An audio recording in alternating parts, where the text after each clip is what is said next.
अनुसूचित जातीचे बनावट दाखले काढून निवडणूक लढवणाऱ्या व्यक्तींवर कारवाई करण्याच्या मागणीसाठी आज कोल्हापुरात जन आंदोलन करण्यात आलं।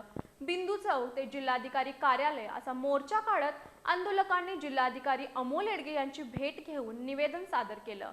अधिकाराचा गैरवापर करून खोटे एससी दाखल देणाऱ्या अधिकाऱ्यांची खातेनिहाय चौकशी करून त्यांना निलंबित करावं, तसंच संबंधित व्यक्तींवर फौजदारी गुन्हे दाखल करावेत अशी मागणी यावेळी करण्यात आली। कोल्हापूर शहरात आज अनुसूचित जातीचे बनावट दाखले प्रकरणी जन आंदोलन करण्यात आलं। बिंदू चौकातून आंदोलकांनी मोर्चा काढत जिल्हाधिकारी कार्यालयावर धडक दिली। यावेळी आंदोलकांनी जिल्हाधिकारी अमोल येडगे यांची भेट घेऊन निवेदन सादर केलं। अधिकाराचा गैरवापर करून आर्थिक व्यवहारातून अनुसूचित जातीचे खोटे दाखले देणाऱ्या अधिकाऱ्यांची खातेनिहाय चौकशी करून त्यांना तत्काळ सेवेतून निलंबित करावं अशी मागणी करण्यात आली। तसंच बनावट एससी दाखल्यांच्या आधारे निवडणूक लढवून निवडून आलेल्या लोकप्रतिनिधींचे दाखले रद्द करून त्यांचं सदस्यत्व रद्द करावं आणि संबंधितांवर फौजदारी गुन्हे दाखल करावेत अशी मागणीही आंदोलकांनी केली।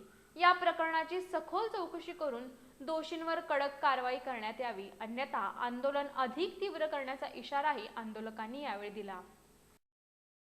खोटे दाखले ज्यांनी दिलेत ते प्रांताधिकारी असू देत, तहसीलदार असू देत, तलाठी असू देत, सर्कल असू देत, यांच्यावरती निलंबनाची कारवाई झाली पाहिजे। निलंबनाची कारवाई झाल्यानंतर पण त्यांची खात्याने चौकशी झाली पाहिजे, कारण त्यांच्या मिळकतीची प्रॉपर्टीची चौकशी झाली पाहिजे।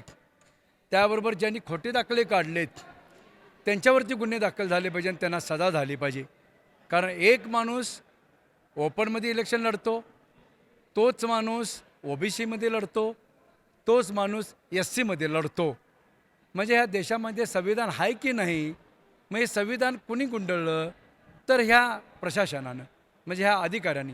मग ह्या अधिकाऱ्यांच्यावर ह्या प्रांतांच्यावर कोणताही लगाम नाही आहे।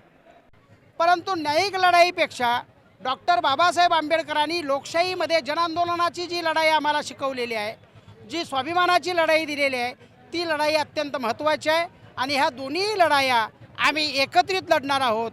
वकील साहेब कायद्याच्या दृष्टीनं आणि काही याचिकाकर्ते कायद्याच्या दृष्टीनं लढतील आणि आम्ही नेते मंडळी आणि कार्यकर्ते रस्त्यावरची लढाई समाजाला बरोबर घेऊन लढू।